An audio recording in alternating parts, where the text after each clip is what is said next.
Hi, everybody, and welcome to Brick House Bones, episode number 41. 41. Anyway, thank you so much for joining me once again. This group is growing by leaps and bounds, and I'm so grateful for every one of you for watching my content, for sharing my content, and for your support. Thank you so much. I have a great episode for you today. We've got 4 new exercises in the Brick House Bones style of an excellent posture exercise using a foam roll. Don't worry if you don't have one, it's okay. I have modifications for you. Posture exercise straight out of Bone Fit training. It's a progression of things that we've been doing if you've been following the series. So I'll explain that, and I will give options if you don't have a foam roll. We're also going to be doing a very functional balance exercise. So if you carry anything at all, a laundry basket, groceries, a grandkid, a dog, this is a great balance exercise for you, because when we can't see the floor, it's when we get into trouble with risking a fall. So we need to train that, right? All right, next thing, we got a fantastic core strength exercise. So today's strength component is all about working the core and the spine. The core is really anything from knees to chest. So it's everything in that middle part of our body. And this is a fantastic exercise for this.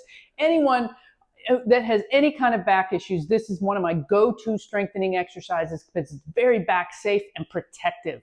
And then lastly, we're going to work through the progression of heel drops, how to initiate impact if you're able to do impact, how to start really slowly, what to do, and how to know how to progress. So I'm going to start you with a heel drop progression, slow and safe, and I'll tell you how to progress it from there. So stay till the end so you get that information as well. So that's the Brick House Bones style. We cover posture, we cover balance, we cover strength, and we cover power and impact. Those are the 4 evidence-based components that we know help prevent falls and fractures and make us more resilient. Because I want you to continue to be confident in your life and do the things that you enjoy doing.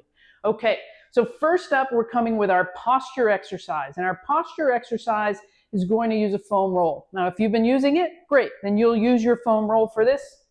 If you don't have a foam roll, you may roll up a beach towel or a blanket like so. Roll it up as tight and round as you can, and you can lie on that for this exercise. You could also roll up a yoga mat, or you could do it flat on your back. That's absolutely okay. If you haven't done any exercises on a roll or a towel, then start flat on your back and get the movements down. We've done some of these movements in prior videos, but this one takes it up a notch. It requires a little more stability and control and a little more core to do the same work. So here we go. We'll get down on our foam roll. Okay, so feet are on the floor, knees are bent. My head is supported on the foam roll. My arms are down. So we're going to work some reaches. So just being on the roll requires a little bit of balance and a little bit of stability. And so it also really helps with our posture. If you feel your chin is lifting up, then if you can, tuck it down just like you see me do. Or if you need to, you can place a towel up under your head to bring your head more level. So we don't want the chin really reaching back. That tells me about the hump in your back. We want to give you a little bit support so your head can be more level. Okay, bracing gently through the trunk, through the middle body. I like to say that you're bracing here as if you're putting on a tight pair of pants and you've kind of got to suck it in a little bit. Just bracing, but not super firmly, just reasonably turn everything on here. And let's just start with reaching the right arm overhead as far as it will go, and then bring it back.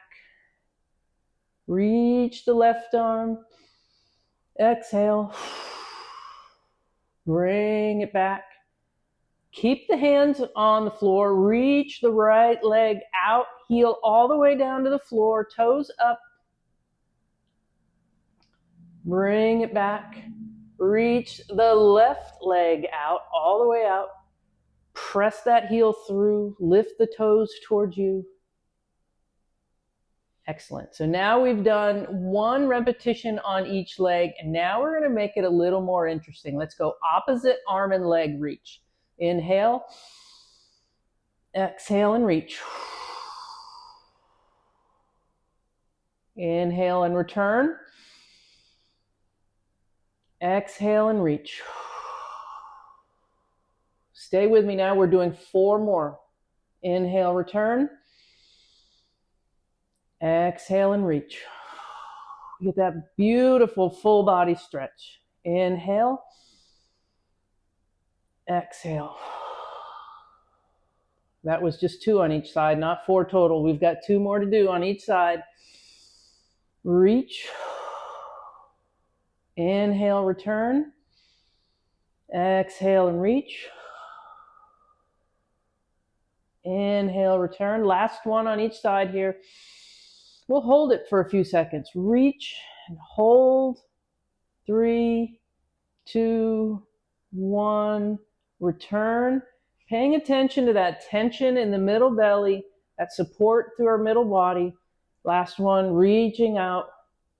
See if you can get your thumb to the floor and your heel all the way down. Beautiful stretch.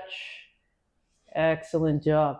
Okay, now to get up from here, I roll to the side, and then onto hands and knees, and then we can pop up from there.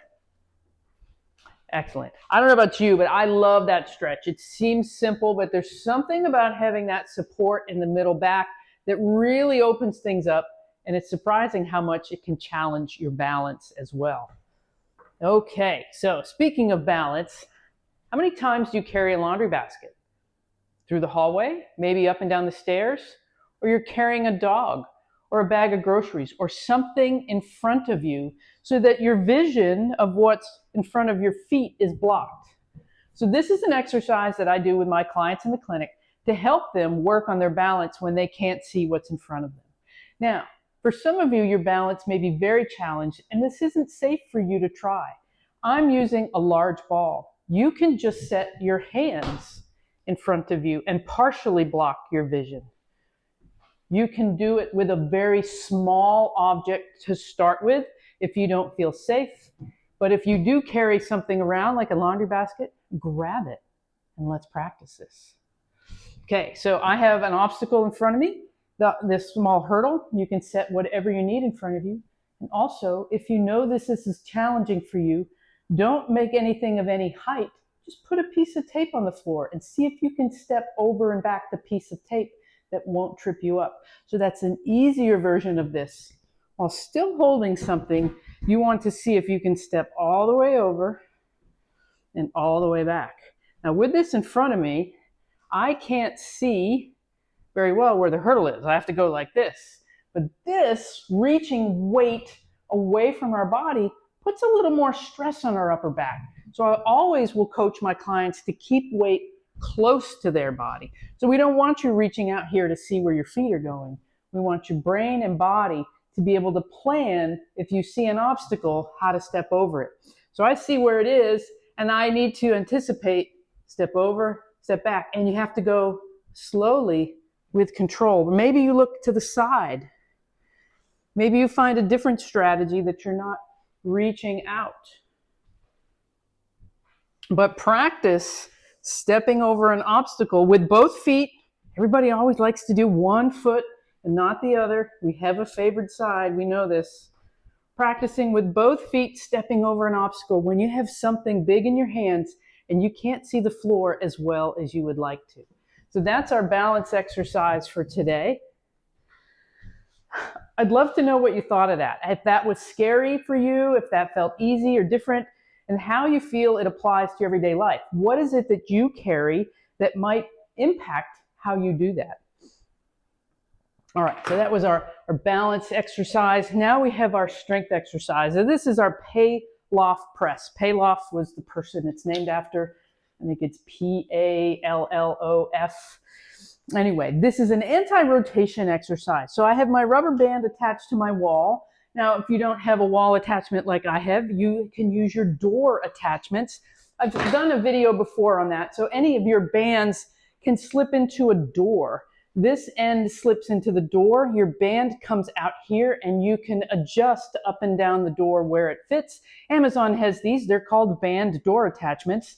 It's very, very easy. Exercise band door attachments. and they work well, and you can put them at whatever height you need based on what I teach you. And for this one, we're starting at about between elbow and shoulder height for the attachment. So if you're attaching it to your door or your piece of equipment, that's where I want it. About elbow to shoulder height will work just fine. Now I'm standing so that if my arms are out straight, it's even with the attachment point on the wall. I have my outside foot slightly forward, and my foot that's closest to the band attachment is slightly back. Does it matter if you do it the other way? No, but just pay attention so that you can switch it and make sure that you cover both sides. And you'll see I've got my pad down there too. I do this standing, and I also do this kneeling. I also do this half kneeling, so only one knee down and one foot on the floor. Also do this on the Bosu ball or on the physio ball. You can do this in many different positions. So the goal is that we set our stable position on our feet. My knees are loose, my tummy is tight, and this is the rest position. So we get set up right here with our hands on our chest, both hands around the band, and reach out and hold.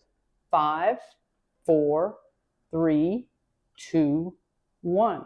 Relax. Now, what's happening here as I reach out, I have tension on the band coming away from the wall. It's trying to turn me back, and I'm resisting that rotation. I'm resisting that turn. This is building protection and strength around our middle body and around our spine. It's an anti-rotation exercise. So holding for 5, 4, 3, 2, 1. Relax. Yes, you can hold it longer. If it feels too easy, step away from the wall. Reach out again. That's much harder. 5, 4, 3, 2, 1. Relax. This hip is working really hard to minimize that rotation. The trunk, the back, the other side, the shoulders. This is such a great exercise. So I usually do 5 repetitions, 5 seconds on one side, and then you turn around and reset and do 5 repetitions, 5 seconds each on the other side. Now, if you had the outside foot forward, when you turn around, make sure the outside foot is forward. So it'll be opposite. This way, my left foot's forward. When I turn around, my right foot is forward. I just want to make sure you switch and you recognize that you switch your feet when you turn and do the other direction.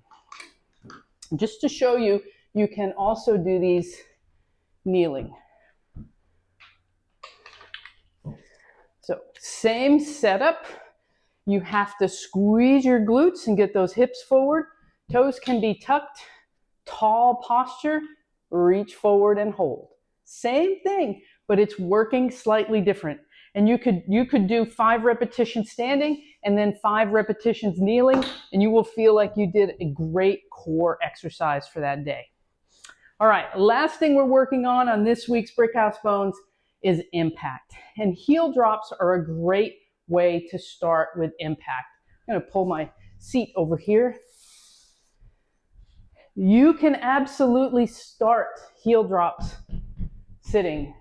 So if you're someone who's concerned about impact, someone who's maybe has been sedentary or been ill and you haven't been able to exercise much, you can absolutely start these. And actually, someone who's really starting from a very low functional level because you've been ill, you get the great benefit. You will get improvement faster by doing these things. So sitting is absolutely okay. So stomp, stomp, stomp, stomp. 1, 2, 3, 4, 5. So now it's 10 on each leg, those 2 rounds, and that's a great place to start. 10 on each leg sitting. If you did that and you feel fine, then the next day you could do 10 twice that day. So 10 in the morning, 10 in the evening.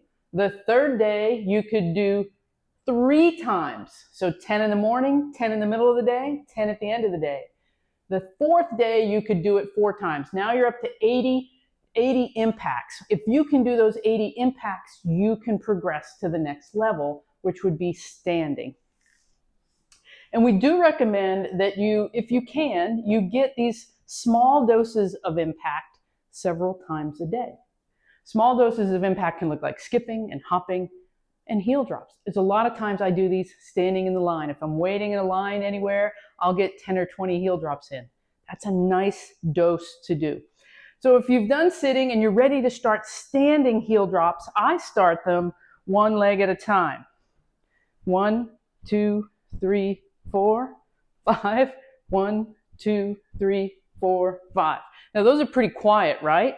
1, 2, 3. You can alternate. 1, 2, 3, 4, 5, 6, 7, 8, 9, 10.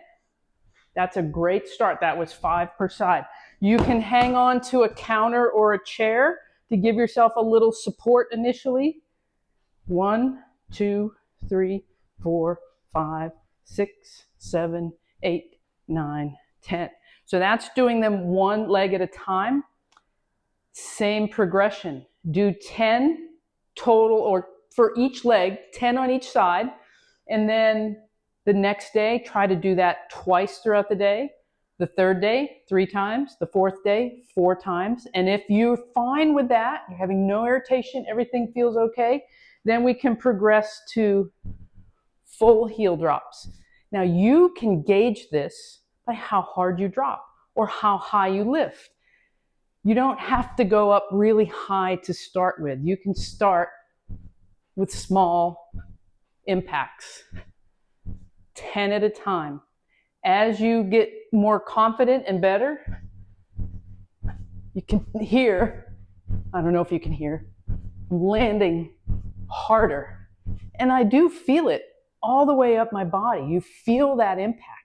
That impact is what we're going for. But please do it with good posture as you're working on it. Don't do your impacts like this, okay? Okay, so up nice and tall, doing double heel drops, starting with short, shallow drops, 10 at a time, 1 round the first day, 2 rounds the second day, 3 rounds, 4 rounds. Eventually 80 to 100, 75 to 100 per day is the goal of impacts. That could be 10 heel drops, 10 skips, 10 stomps. We have lots of different ways to get impact. However you mix and match and get it in during the day, even more fun, right? And I'll be reviewing in these next few videos the hops and the jumps, the skips, and the different ways to progress each of those. So I hope that that was helpful and kind of cleared up a good place for people to start on impact if they feel comfortable doing so. And if you're not sure, check with your doctor or your favorite PT. You know, this is general information and not considered medical advice for any of you out there. So always, if you're not sure, check with your medical professional before starting that. Anyway, thank you so much for watching. I've got another great set for you next week. And if you like these t-shirts, they're listed down below. And that is really the best way that you can support this free content that I put out for you, is by buying a Brick House Bones logoed apparel, shirt, tank tops, and sweatshirts. I just got a new sweatshirt the other day and it's super cozy. Anyway, have a good day, everybody.